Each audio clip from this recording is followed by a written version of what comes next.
ஜனதா தரும் அல்வா தான் பிரபலம். மத்திய பட்ஜெட்டில் தமிழ்நாட்டுக்கு நிதியும் இல்லை, நீதியும் இல்லை. முதலமைச்சர் ஸ்டாலின் பரபரப்பு பேச்சு. விழாவில் முதலமைச்சர் ஸ்டாலின் ஆவேசமாக பேசிய காட்சி. இங்கே பாருங்கள், see this picture. ஆவேசமாக பேசிய ஒரு காட்சி. சரிங்களா? சரி, ஓகே. அன்பானவர்களே, நான் ஃபுல்லாக போய் படிக்கலை. நான் படிக்க மாட்டேன்னு உங்களுக்கு தெரியும் ஏற்கனவே. அங்கே ஒரு வெண்ணையும் இருக்க போகிறது இல்லை. ஆமாம், இந்த பத்திரிக்கை அப்புறம் இந்த மெயின் மீடியாக்கள்னு சொல்கிறோம் இல்லை, அதாங்க கட்சிக்காரர்கள்லாம் ஆளுக்கு ஒரு சேனல் வச்சுன்னு இருப்பாங்களே, கட்சிக்காக என்று அவர்கள் விஷயத்தை மட்டும் பேசுவதற்காக ஆளுக்கு ஒரு சேனல். சன் டிவி, அந்த டிவி, இந்த டிவி, அல்வா டிவி, தமிழன் டிவி, அப்புறம் மக்கள் டிவி, இப்படி எல்லா டிவியும் போனியாமலியாமா அந்த யூடியூப் மாட்டிக்கிச்சிங்கண்ணா. ஆனால் இந்த கூகுள் ஒரு விஷயத்த மைண்டில் வச்சுக்கணும். கூகுள், ஆமாம், தயவு செஞ்சு உங்களுக்கு தானே இந்த வாட் இஸ் இட் பேர், அது யூடியூப், தயவு செஞ்சு அதை தடை பண்ணிவிடுங்க. ஏன்னா அந்த ஒரு டியூப்பை வச்சிங்கன்னு இவனுங்க பண்ணுற அமகலம் இருக்குது பாருங்கள். டேடா அந்த காசுக்காக என்னெல்லாம் பேசுகிறாங்கப்பா, என்னெல்லாம் பேசுகிறாங்க. சரி, அது விடுங்க. பாருங்களேன், நீதியும் இல்லையா யார் சொல்கிறாரு? நம்ம தமிழ்நாட்டின் முதலமைச்சர் ஸ்டாலின் சொல்கிறாரு, நிதி ஃபேமிலி. ஆமாம், கருணாநிதி, உதயநிதி, இன்ப நிதி அவங்கக்கிட்ட இல்லையா, அப்புறம் நீதியும் இல்லையா, அவரே ஒத்துக்கிறாரு போலுக்குது. நிதியும் இல்லை, நீதி இல்லை. கேட்டால் அவங்க மேலே அல்வா. இவரு என்னடா அங்கே இருட்டு கடை அல்வா சாப்பிட்டுக்கிறாரு. ஒரு முதல் மந்திரி போய் எங்கே போய் இருட்டு கடையில் போய் அல்வா சாப்பிட்டுக்கிறாருன்னா அவனுக்கு விளம்பரம். இப்போ இருட்டு கடை அல்வா ஃபேமஸ் ஆகிடும். ஏதாவது கமிஷன் ஏதாவது கொடுத்துருப்பானோ இருட்டு கடை அல்வாக்காரன், அவனுக்கு விளம்பரம். ஸோ ஆமாம், முதலமைச்சர் ஸ்டாலின் அவர்களே, ஆமாம், 40 சுதந்திரத்துக்கு அப்புறம் எவ்வளோ பேர் ஆட்சிக்கு வந்தாங்களே, எல்லோரும் கடன் வாங்கி தானே இந்த ஆட்சியை நடத்திக்கிட்டு இருக்கிறீங்க. யாராவது கடனை அடைச்சிருக்கீங்களா? சொல்லுங்கள் பார்க்கலாம். யாருமே கடன் அடைச்ச பாடு இல்லை. சரி, அவர் எடப்பாடி 5.5 லட்சம் கோடியை என்னமோ விட்டுட்டு போனார். இப்போ நீங்கள் 8.5 லட்சம் கோடியை உயர்த்தி வைத்திருக்கிறீர்கள். பிள்ளைங்களா, இளைஞர்களே, வாலிப பெண்களே, கொஞ்சம் புரிஞ்சுக்கோங்கடா. கொஞ்சம் படிங்கடா. படிச்சிங்கனாக்க நல்லா இருக்கும்டா. இதெல்லாம் நீங்கள் படிக்காததுனால தான்டா இந்த மாதிரி இவங்க எல்லோரும் தலையில் மொட்டையை போடுறான், ஆட்டையை போடுறான், கொட்டையை போடுறான், பட்டையை போடுறான். இந்த பட்டை கொட்டையெல்லாம் கொஞ்சம் திருந்துங்கடா எப்பா. February 8 ஈரோடு 2025 தினத்தந்தி தலைப்புச் செய்திகள். டெல்லியில் ஆட்சியை கைப்பற்றுவது யார்? ஈரோடு கிழக்கு தொகுதியில் இன்று வாக்கு எண்ணிக்கை காலை 11 மணிக்கு முன்னணி நிலவரம் தெரிய வரும். மும்பை, 5 ஆண்டுகளுக்கு பிறகு வங்கிகளுக்கான ரெப்போ வட்டி விகிதம் 6.25% குறைப்பு. வீடு வாகன கடன்களின் வட்டி குறையும். கும்பமேளாவில் 40 கோடி பேர் புனித நீராடல். உத்தரப்பிரதேசத்தில் பிரயாக்ராஜில் உள்ள திருவேணி சங்கமத்தில் நடைபெற்று வரும் மகா கும்ப மேளாவில் இதுவரை 40 கோடிக்கும் அதிகமானோர் புனித நீராடி உள்ளனர். நேற்று திருவேணி சங்கமத்தில் நீராடுவதற்காக குவிந்திருந்த கூட்டத்தில் ஒரு பகுதியினரை படத்தில் காணலாம்.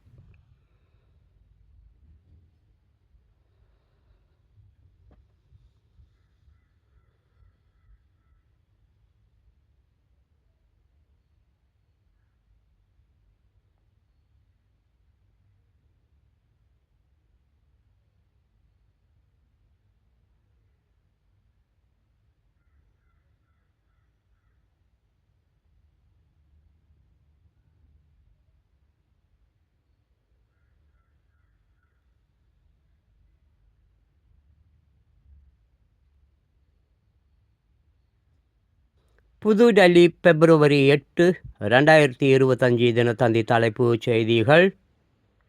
தமிழக அரசு வழக்கு. மசோதாக்களை நிறுத்தி வைத்தாலே அது நிராகரிப்பது ஆகும். சுப்ரீம் கோர்ட்டில் கவர்னர் தரப்பு வாதம்.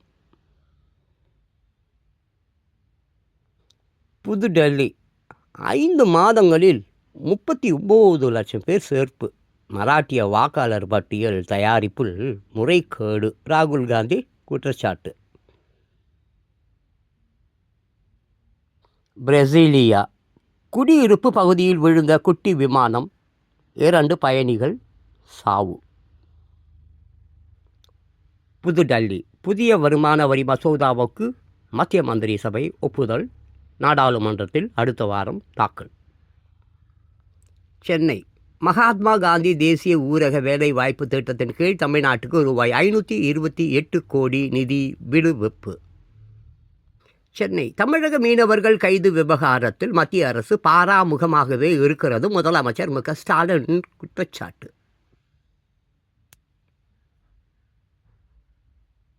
பாலியல் குற்றங்களில் ஈடுபடும் ஆசிரியர்களின் கல்வி தகுதி முழுமையாக ரத்து செய்யப்படும். அமைச்சர் அன்பில் மகேஷ் பொய்யாமொழி எச்சரிக்கை. பாலியல் தொல்லை கல்வி தகுதி ரத்து. ஸோ நான் கூட போய் நான் படிக்கலை. ஸோ அன்பானவர்களே, நான் ஒன்று சொல்கிறேன். இப்போ நம்ம தமிழ்நாட்டின் முதலமைச்சர் மு க ஸ்டாலின் அவர்கள் சொல்லுகிறார்கள், ஒரு பெண்ணால் பாலியல் தொல்லை கொடுக்குற மாதிரி யாராவது போனால் கூட 5 வருஷம் தண்டனை கொடுப்பேன்கிறார். போக்சோ சட்டம்னு ஒன்று இருக்குது, வேலைக்கு ஆகாத ஒரு சட்டம். அதுவும் ஆசிரியர்கள் அதை வெளியே பயிரை மேய்கிறது என்று சொல்கிறாங்களே, அந்த மாதிரி தான். அண்ணா கூட சொல்லுவார், மாற்றான் தோட்டத்து மல்லிகை பூ மணக்கும், பக்கத்து வீட்டுக்காரன் பொண்டாட்டி கூட வாசனையாக இருப்பார் போல் இருக்குது, இருக்கும் போல் இருக்குதுன்னு அண்ணா என்று சொன்னார். என்பதில் ஆனால் ஒன்று மட்டும் நிச்சயமாக கவனத்தில் கொள்ளுங்கள். கொஞ்சம் 2-3 நாளைக்கு முன்னால் ஏதோ ஒரு ஸ்கூலில் இந்த மாதிரி பாலியல் தொல்லை அப்படின்னு சொல்லிட்டு திருச்சி ஏதோ ஒரு பக்கம் போய் ஸ்கூலை உடைச்சிருக்காங்க. யார்? அந்த ஊர் மக்கள். அதுக்கப்புறம் ட்ரெயினில் பாவம் ஒரு கர்ப்பிணியை 1/2 மணி நேரமாக என்னமோ ஒருத்தன் டார்ச்சர் பண்ணியிருக்கான்.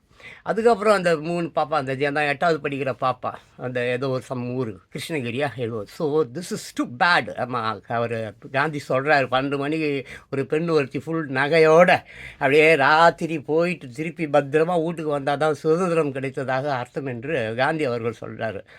10 நிமிஷம் வீட்டை பூட்டிட்டு போனேன்னு வச்சுக்கோ மார்க்கெட்டுக்கு, 10 நிமிஷம் வீட்டை பூட்டிட்டு மார்க்கெட்டுக்கு நீ போயிட்டு வந்துட்டீங்கன்னா வீட்டையே உடச்சி எடுத்துகிட்டு போயிடுவான். வீட்டை 10 பேர் இது ஏன் வீடுன்னு சொந்தம் கொண்டாடுவான். அப்படிப்பட்ட ஒரு கேவலமான ஒரு அமைப்பும் அரசாங்கமும் இங்கே போயிட்டு இருக்கு பாருங்க. தூக்கு தண்டனை மட்டும்தான் இங்கே கரெக்டு. யோசிச்சு பாருங்கள், ரோமானிய நாடுகள்லாம் எப்படி இருந்தது அந்த காலத்தில். இங்கே சட்டமும் சரியில்லை, குற்றவாளிலாம் வெளியில் சுற்றிட்டு இருக்கிறான், அப்பாவி எல்லாம் ஜெயிலு உள்ளார இருக்கிறான். இது என்ன நாடு? இயற்கை ஏன் பேரிடர்களை தராது? இது இப்படியே போச்சுன்னா கண்டிப்பாக சொல்கிறேன், இயற்கை ரொம்ப குயிக்காக இந்த உலகை அழித்து விடும். பார்த்துங்க, உண்மைதான். வாலிப பெண்களே, இளைஞர்களே, நீங்கள் என்ன பண்ணுறீங்க? என்ன what's your problem with you? என்ன ஏன் இப்படி இருக்கிறீங்க? கேள்வி கேட்கவே மாட்டிங்களா? இந்த கிழப்பையன் கேட்குறத எவ்வளோ துணிவு இருந்தால் இந்த கிழப்பையன் கேட்குறேன். உங்களுக்கு நான் மானம், சூடு, சொரணக்கிறேன் எதுவுமே இல்லையா? வாலிப பெண்களை இவ்வளோ தான் கேட்குறேன். ஏன் கேள்வி கேட்க மாட்டீங்க? ஏன் போராட்டம் நடத்த மாட்டீங்க? மீனம்பாக்கம், February 8, 2025 தினத்தந்தி செய்திகள். இலங்கையில் இருந்து சென்னை வந்த விமானத்தில் முகத்தில் கொப்பளத்துடன் வந்த பயணியால் குரங்கு அம்மை நோய் பீதி. பரிசோதனைக்காக அரசு ஆஸ்பத்திரிக்கு அனுப்பி வைத்தனர். மீனம்பாக்கம், February 8. இலங்கையில் இருந்து சென்னை வந்த விமானத்தில் முகத்தில் கொப்பளத்துடன் வந்த பயணியால் குரங்கு அம்மை நோய் பீதி ஏற்பட்டது. பரிசோதனைக்காக அவர் அரசு ஆஸ்பத்திரிக்கு அனுப்பி வைக்கப்பட்டார். முகத்தில் கொப்பளம். இலங்கை தலைநகர் கொழும்பில் இருந்து ஸ்ரீலங்கன் ஏர்லைன்ஸ் பயணிகள் விமானம் நேற்று முன்தினம் நள்ளிரவு சென்னை சர்வதேச விமான நிலையத்துக்கு வந்தது. அதில் வந்த பயணிகளை விமான நிலைய சுகாதாரத்துறை அதிகாரிகள் கண்காணித்து யாருக்காவது காய்ச்சல் மற்றும் உடலில் மாற்றங்கள் இருக்கிறதா என்று ஆய்வு செய்து கொண்டு இருந்தனர்.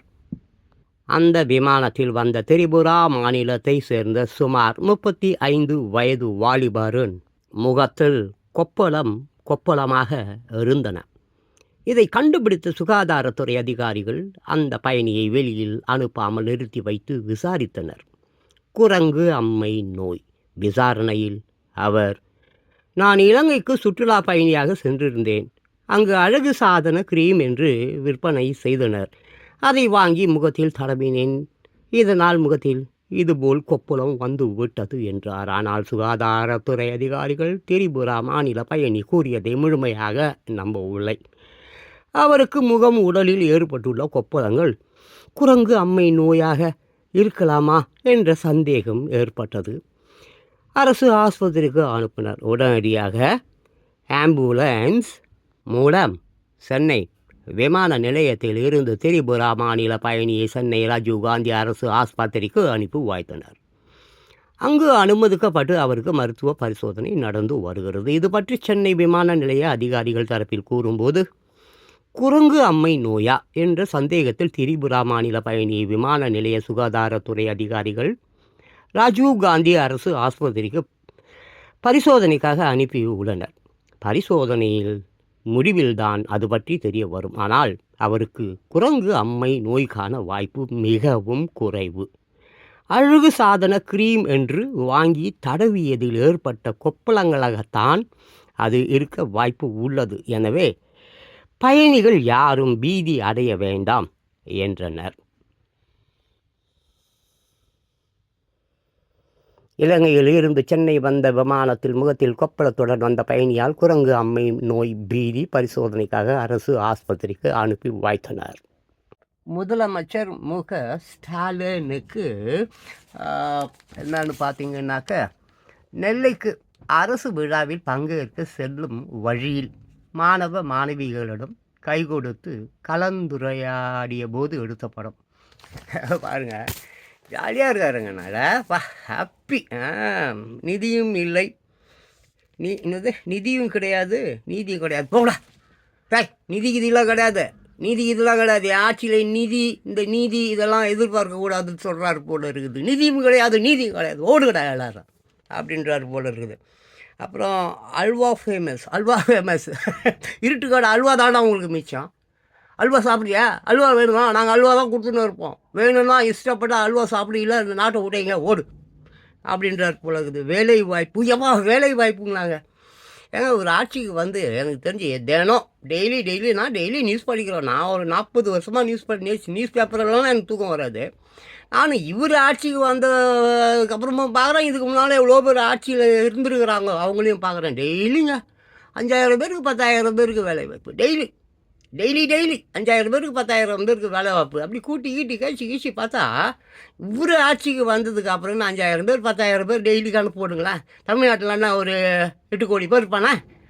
கணக்கு போட்டால் 15 கோடி பேர் வருதுங்க வேலை வாய்ப்பு. 15 கோடி பேருக்கு வேலை வாய்ப்பு கொடுத்து விட்டார்ப்பா. 15 கோடி பேர் இப்போ எல்லாம் வேலையில் இருக்கிறான். ஐயோ கடவுளே.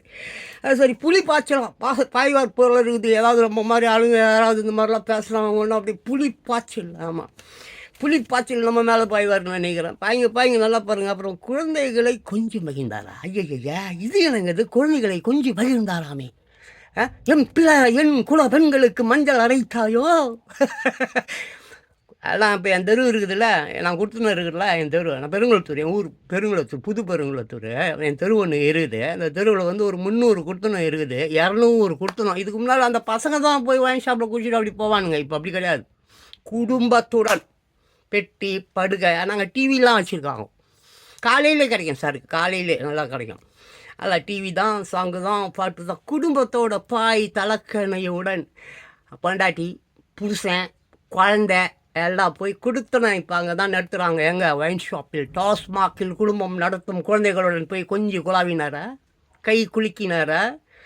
ஏதோ ஒரு படங்க, அந்த படம் அந்த இவர் என்னமோ அவர் பேர் சேரனா, ஏதோ ஒரு படம். ஒரு முதலமைச்சரை என்ன பண்ணுவாங்க, அந்த சினிமா படத்தில் கட்டி கொண்டு போய் எங்கேயோ ஒரு இடத்துல வச்சுருவாங்க. அந்த மாதிரி நம்ம தமிழ்நாட்டின் முதலமைச்சர் ஸ்டாலின் அவர்கள் ஒரு 10 நாள் அந்த ஒயின் ஷாப்பில் போய் அங்கேயே காலையிலேருந்து ஆமாம் எங்கெங்கேயோ போகிறாரு, நியூயார்க் போகிறாரு, அங்கே போகிறாரு, இங்கே போகிறாரு, என்னென்னமோ. ஏன்னா அவருக்கு ஒன்றுமே தெரியாதுன்னு நினைக்கிறேங்க நான். அந்த நியூஸ் பார்க்குறது இல்லை, போகிறதில்ல, வருதில்ல. ஏதோ அந்த சன் டிவியில் ஏதோ அவங்க பேசுகிறத கேட்பாருன்னு நினைக்கிறேன். மக்கள் கருத்துக்களை கேளுங்கள். உலகம் பூரா யூடியூப்னு ஒரு சேனல் இருக்குது. அந்த சேனலில் மக்கள் பேசுகிறான், கருத்தை சொல்லுகிறான். அயல் நாடுகளில் யூடியூபில் மக்கள் சொல்லும் கருத்துக்களை கேட்டு அந்த கருத்துக்களின்படி ஆட்சி அமைக்கிறார்கள், அரசாங்கம் நடத்துகிறார்கள். என்ன நடக்குது? என்னங்க நடக்குது? What is going on here? வறுமை, பசி, பட்டினி, கொலை, கொள்ளை, பலாத்காரம், பாலியல் தொல்லை. எவனோ ஒருத்தன் வீடு, என்ஆர்ஐ வீடு, அவன் ஃபாரினில் இருக்கிறான், இப்போங்க வந்துட்டான், என்ன பண்ண போகிறானுங்கன்னு தெரில. இப்போ நிறைய பேர் அங்கேருந்து இங்கே வரான். இன்றைக்கி கூட வந்து ஏதோ ஒரு 487 பேரை வந்துட்டு இன்றைக்கி கூட வந்து அமெரிக்காவிலேருந்து அனுப்புகிறாங்க. என்ஆர்ஐங்க ரொம்ப நாளாக அங்கேயே இருந்துட்டான். அவன் வீடெல்லாம் இருந்தது. இப்போ வந்து பார்ப்பான் இருக்காது. நான் ஆட்டையை போட்டிருப்பான். திமுக ஆட்சி விடுவானுங்களா? திருட்டு பசங்க இப்படி விடுவான். அதுவும் நில ஆக்கிரமிப்பு பண்ணுறதெல்லாம் மண்டனுங்க இவனுங்க. பாவம் அங்கேருந்து வரானுங்க. எத்தனை பேரோ ஏதோ ஒரு 7 லட்சம் பேருக்கு கிட்ட வந்து யார் இந்தியர்களாமா. இந்த 7 லட்சம் பேரும் பாவம் 2 வருஷம் 3 வருஷம் 5 வருஷம் 10 வருஷம் அங்கே இருந்திருப்பானுங்க. இங்கே பாவம் அவங்க அம்மா அவங்க அப்பா ஒரு அப்பார்ட்மெண்ட்டு பெரிய ஒரு பங்களா வீடு அதை வாங்கி கொடுத்துட்டு இருப்பான். அங்கேயே வாட்ச்மேன் மாதிரி அங்கேயே இருன்ட்டு அங்கே நல்லா இல்லீகல் இமிக்ரென்ஸுன்ற பேரை வச்சுன்னு நல்லா சம்பாரிச்சிருப்பான். அந்த கிழவனையும் யாராவது கழுத்து எடுத்து போட்டு நகை வீடு எல்லாத்தையும் ஆட்டை போட்டு எல்லாம் விற்றுருப்பான். அது ஒரு பெரிய மாஃபியா இருக்குதுங்க, மிகப்பெரிய மாஃபியா. என்ஆர்ஐ யாரெல்லாம் கண்டுபிடிடா, அவன் வீட்டாண்ட போட அந்த வீட்டை ஆக்கிரமிப்பு பண்ணிடா. 10 லட்சம் நல்லா அந்த பைத்தியக்காது அசிங்கம் கெட்ட வார்த்தை வருது. பாருங்க, இந்த நாட்டில் இந்த அரசியல் அமைப்பு அதிகாரிகள் இருக்காங்கள, அரசியல் ஓடுதானது அரசாங்கம் ஒரு மாதத்துக்கு அரசாங்கத்துக்கு லீவ் விட்டுடு, சம்பளம் கொடுத்துடு, லீவ் விட்டுடு, எல்லாரையும் தொட்டி விட்டுரு. ஆமாம், எந்த அரசாங்க ஆஃபீஸும் அலுவலகமும் ஒரு வருஷத்துக்கு லீவ் நடக்காது. அதே மாதிரி இந்த ரெவென்யூன்னு அந்த வீடு நிலம் வாங்குறான்ல போகிறான் வரான்ல, ஒரு ஒன் இயருக்கு மூடு. ஒரு 1 இயர் யாரும் வீடு வாங்க முடியாது, வீடு விற்க முடியாது. பத்திரப்பதிவு அறிக்கை இடு 1 இயருக்கு. ஆமாம், சம்பளம் கொடுக்குற படா வீட்டுக்குன்னு சொல்லி வீட்டுக்கு போடா சம்பளம் வரும், உனக்கு சம்பளம் வரும், வீட்டுக்கு போ சொல்லி தொட்டி விட்டுரு. அதே மாதிரி இந்த காவல்துறை இருக்காங்கள்ல, அவங்களுக்கு லீவ் விட்டுருங்க. ஒரு வருஷத்துக்கு காவல்துறைக்கு சம்பளம் கொடுத்துடுங்க. காவல்துறை இனிமேல் வேலை செய்யாது, தொட்டி விட்டுருங்க. இந்த உலகம் எப்படி ஆகுது பாருங்கள். இந்த உலகம் அவ்வளவு சீரும் சிறப்புமாக மாறிவிடும். ஒரு 33 கோடி பேர் தான்ப்பா, ஒரு 33 கோடி பேர் தான்ப்பா அமெரிக்காவில். 140 கோடி பேர் இருக்கிறான் இந்தியாவில். 140 கோடி பேரில் ஒரு 10 பேர் கூட நல்லவே இல்லையா? ஒரு 10 பேர் கூட தன் நாட்டு மக்களை, தன் செல்வங்களை, நாடுன்றான், ஊருன்றான், தேசன்றான், மொழி பற்றுன்றான், முதன்மை, நாங்கள் தான் முதன்மைன்றான். டேய் பாபிகளா, இயற்கை வந்துன்னுக்குதுடா. இயற்கை வந்துன்னுக்குது, எல்லாம் இயற்கை பார்த்துக்கிட்டு இருக்குது. உங்கள் பாவம் எவ்வளோ பாவங்கள், 1 2 3 4 5 இங்கே வரான். எல்லாம் என்ஆர்ஐஸ் எல்லாம் வந்துன்னுக்குறான். இப்போ இங்கே வரும்போது தான் தெரியும் அவன் வீடு வாசலை எல்லாம் எல்லாம் ஆட்டம் போட்டிருக்கான்னு. பாவம் வாங்கப்பா, அவர் பாவம். ஆமாம், ஏதோ பாவம், அவரால் முடிஞ்ச வரைக்கும் இராணுவ ஃப்ளைட்லேயாவது அனுப்புகிறாரு. இங்கே எல்லாம் கோடியாக பணம் வச்சுன்னுக்குறான். சொந்தக்காரன் இங்கே தான் இருப்பான், சம்பாரித்து கொடுத்துருப்பான். அமெரிக்காவில் உக்காந்துன்னு சம்பாரித்து கொடுத்துருப்பான், கோடியாக கொடுத்துருப்பான். ஆமாம், மில்லியன் பில்லியன் ட்ரில்லியன்ற அளவுக்கு கொடுத்துருப்பான். ஆனால் இங்கே ஒரு டிக்கெட் இங்கேருந்து திருட்டுத்தனமாக போக தெரிஞ்சுது. 5 லட்சம் 10 லட்சம் 20 லட்சம் கொடுத்து மாஃபியாங்க மூலியமாக, மெக்சிகோ மூலியமாக, கனடா மூலியமாக. கனடாவுக்கு அமெரிக்காவுக்கு சும்மா 2 செங்கல் தான்ப்பா. இது கனடா, இது அமெரிக்கா. ஒரு சின்னோண்டு ரோடு தான், அப்படி ஜம்ப் ஆகிடலாம், இப்படி ஜம்ப் ஆகிடலாம். அப்படி தான் இந்த கனடாவுடைய அமைப்பு இருக்குது. என்னமோ 1000 கிலோமீட்டர்ஸ் என்னமோ சம்திங். என்னத்த நீ வேலி போடுவேன், என்னத்த சுவர் கட்டுவேன், எப்படி தடுப்ப? அதெல்லாம் செய்யணும், அதெல்லாம் அமெரிக்கா செய்யும், அது பார்த்துக்குவோம். அவர் டொனால்டு ஜான் ட்ரம்ப் பார்த்துப்பாரு. ஸோ இப்போ இந்த என்ஆர்ஐஸ்லாம் இங்கே வரானே, அவன் ஊடெல்லாம் இவங்க ஆட்டையை போட்டுருப்பானுங்களே, என்ன செய்ய போகிறானுங்க, எங்கே போவானுங்க? எப்போ என்ஆர்ஐஸ் உங்கள்கிட்ட தான்ப்பா கேட்குறேன். எப்போ அந்த என்ஆர்ஐங்களுக்கு சொந்தக்காரங்க இங்கே இருப்பீங்கள இந்தியாவில்? இருப்பீங்களா? உங்களெல்லாம் கொண்டுட்டு ஆட்டையை போட்டிருப்பானே, எல்லாம் லாண்டு கீண்டு அது இது பத்திரம் வீட்டில் இருக்கிற பல்லு விளக்கிட்டு போடான ப்ரெஷ்ஷு அதை கூட தூக்கிட்டு போயிட்டு இருப்பானுங்க. திருட்டு கமலாட்டிங்க, திருட்டு ராஸ்கள், எல்லா திருட்டு பசங்களும் இந்தியாவில் தான் எடுக்கலாம். உலகத்தில் உள்ள மொத்த திருட்டு பசங்களும் இந்தியாவில் தான் இருக்காங்க. 195 நாடுகள் இருக்குது. ஆனால் இப்படி ஒரு கேவலமான ஒரு நாடு உலகத்தில் இல்லை. எல்லா நாட்டிலையும் திருட்டு பசங்க இருக்காங்க, கொஞ்சம் எல்லா நாட்டிலையும் திருட்டு பசங்க இருக்காங்கப்பா. ஆனால் மொத்த திருட்டு பசங்களும் இந்தியாவில் இருந்துன்னு இந்திய மக்களை ஏறி மிதித்து அவங்க ரத்தத்தை குடித்து அவங்க மூத்திரத்தை குடித்து அவங்க மலத்தை தின்னு காரு வாங்கிக்கிறான், பங்களா வாங்கிக்கிறான், வீடு வாங்கிக்கிறான். எல்லாம் நீ வாங்கி வாங்கி வச்சுருக்கிறதெல்லாம் நோய்டா. நோய், சொறி, சரங்கு, புண்ணு, சீக்கிரமாக சாவு. தரித்திரம் பிடிச்சவனுங்க பாவம். அந்த NRIs பார்த்து வாங்க. கோர்ட்டுக்கிட்டலாம் கோர்ட்டு வக்கீலுக்கு 50 லட்ச ரூபா நீ ஒரு வக்கீலுக்கு நீ கொடுத்தாதான், ஆமாம், 1 கோடி ரூபா சொத்தை அவன் உனக்கு மீட்டு கொடுப்பான். ஸோ இந்தியாவுக்கு பயங்கர கட்ட நேரம். நேற்று கூட ஏதோ ஓடுது அந்த இஸ்ரேல் பக்கத்தில் அது என்னது அந்த தீவு பேர் சுற்றுலாத்தலம் சாண்டிரினியோவா சாண்டிரினியோ தீவு. ஒரு 15,000 பேர் அந்த தீவை விட்டு வெளியில் போக சொல்லிட்டாங்க. நிலநடுக்கம் 7,700 தடவை அந்த தீவில் நிலநடுக்கம் ஏற்பட்டுருக்கு. ஆமாம், 7,700 தடவை. How much? அதெல்லாம் ரிக்டர் அளவுகோல்னு பார்த்தாக்கா 2.5, அப்புறம் 3.5, 5.5 கூட வந்து அங்கே வந்திருக்கு. ஸோ டோட்டலி அங்கே இருக்கிற சுற்றுலாவுக்கு போனவங்க, அந்த ஊரில் இருக்கிறவங்க எல்லாரையும் வந்து வெளியேற்ற சொல்லிட்டாங்க. சில கிழமை என்ன மாதிரி சில கிழமை அந்த மண்ணிலேயே பிறந்த கிழமை இல்லை. No I won't go. I wants to stay in my place. I never leave my place. This is my place. This is my born place. I never go anywhere. I can't go anywhere. I want to be here. I want to die here. அங்கேயே சாவ போகிறது. சில கிழமை அடம் பிடிச்சின்னு கிடக்குது. ஒரு 4,000-5,000 கிழமை. எல்லாம் போங்க. எல்லாம் தீவு கீவு கடல் மலை கிளை மொத்தம் அடித்து நொறுக்கி தூள் கிளப்ப போகுது இயற்கை. கொடுமைக்கார கொடூரன்களை, பாவிகளை, பரதேசிகளை, ஏழை மக்களை உங்களால் எப்படிடா ஏமாற்ற முடிந்தது? பச்சை குழந்தைங்களை போய் பாலியல் தொல்லை கொடுக்குற பரதேசி ராஸ்கல்ஸ், நீங்கள் அழியணும். அதுதான் இயற்கை உங்களுக்கு கொடுத்திருக்கும் மாபெரும் பரிசு. நீங்களாம் திருந்த மாட்டீங்க. இந்த பிள்ளைங்க, சின்ன பிள்ளைங்க அழிவு இருக்குன்னு பார்த்தா அந்த வாலிப பெண்களுக்கு, அப்புறம் இந்த பசங்க இளைஞர்கள கொஞ்சமாவது அறிவு, மானம், ஈனம், சூடு, சொரண கிரண ரத்தம் ஏதாவது சுத்தமாக இருக்குமா பார்த்தா இல்லை. எல்லாம் திருட்டு நாய்ங்க. சரணா ஸ்டோரில் போய் புடவை விற்றா அந்த புத்தி தான் வரும். பீச்சில் போயிட்டு 14 வயசு பையன் 40 வயசு பொம்பளை கிட்ட போய் சிலுமிசம் செஞ்சு நிற்குது. இன்னங்கடாடே உங்கள் கதையும் உங்கள் பண்பாடும் உங்கள் கலாச்சாரமும் எல்லாம் தேராது. தேரப்போறது இல்லை. சும்மா என்ன மாதிரி உலகத்தில் ஒரு 10 பேர் 20 பேர் இருந்து கத்தின்னு இருக்கிறோம். நாங்களும் போய் சேர்ந்துடுவோம். அதுக்கப்புறம் நாங்கள் போய் சேர்ந்துட்டா உலகம் அழகாக இந்த உலகத்தை முடிச்சு விட்ருவோம். ஒரு 10 பேர் 20 பேர் நல்லவங்க இருக்கிறோமே, அதனால் இயற்கை பார்க்க சேர்ந்து கிழ பசங்க ஒரு 10-20 பேர் நல்லவனுங்க இருக்கிறானுங்க. இந்த நேரத்தில் நம்ம பாட்டு இந்த உலகத்தை அழிஞ்சிட்டா அவனுங்களும் பாவம் செத்து போடுவாங்க. நம்மளே கொண்ட மாதிரி ஆகிடும்.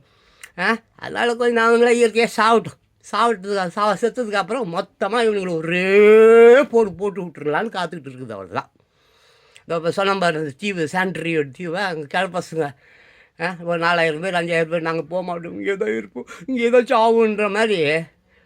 புரிஞ்சுங்கடா டேய் சின்ன பசங்களே, வாலிப பையர்களே, இளைஞர்களே, கொஞ்சம் திருந்துங்கடா. அவங்க பாவடா அவங்க குழந்தைங்க. இப்போ காதலன்ற, மயிருன்ற, கல்யாணன்ற, புள்ளன்ற, பெத்துட்டு குப்பை தொட்டில் போடுற அதெல்லாம் பாவம். உன் குழந்தைங்க தான் இந்த உலகத்தில் மாபெரும் சொத்து. பிரபஞ்சமே உன் குழந்தைங்க தான். அந்த குழந்தைங்களை இப்படி சோறு தண்ணி இல்லாமல் பட்னி போட்டு ரோட்டில் விட்டு பிச்சை எடுக்க விட்டுட்டியே, நல்லா இருப்பியாங்க நீங்கள்? கொஞ்சமாவது அறிவோட சிந்தனையோட கொஞ்சம் பாருங்கள். வாலிப பெண்களை தான் திட்டுறேன், அப்புறம் அந்த இளைஞர் பசங்களை தான் திட்டுறேன். ஒரு நல்ல தகப்பன் தன் பிள்ளைங்க தப்பு செஞ்சால் தாங்கிக்க மாட்டான், புரியுதா? மனசுக்குள்ளேயே வச்சுன்னு இருப்பான். தகப்பன் என்பவன் எல்லா கஷ்டத்தையும் வெளியே சொல்ல மாட்டான், மனசுக்குள்ளேயே வச்சுப்பான். ஒரு நாள் அவன் கும்பிடுவான், ஒரு நாள் அவன் அழ ஆரம்பிப்பான், ஐயோ என் பிள்ளைங்க இப்படி கேவலமாக போச்சே, மதிக்கெட்டு போச்சே, இப்படி குடிகாரவனா, இப்படி கஞ்சா குடிக்கிறவனா, இப்படி பொண்ணை கெடுக்கிறவனா, இப்படி குழந்தைங்கள பாலியல் தொல்லை கொடுக்குறவனா மாறி போச்சேன்னு சொல்லி அவள் பொங்கி அழும் பொழுது குமுறும் பொழுது, ஆமாம் இயற்கை நாசம் பண்ணிடும். வானம் இடிந்து அப்படியே பூமி மேலே விழுந்து மொத்த பேரும் அப்படியே எரிஞ்சு கருகி சாம்பலாக போயிடுவீங்க. ஞாபகம் வச்சுங்க, ஒழுங்காக திருந்திடுங்க. நான் அவள் தான் சொல்லுவேன், உங்கள் குழந்தைகள் தான் இந்த உலகத்தின் மிகப்பெரிய செல்வம். அந்த செல்வத்தை பத்திரமாக பாதுகாக்கிறதுக்கு ட்ரை பண்ணுங்கள். தேங்க்யூ. மூச்சு வாங்க.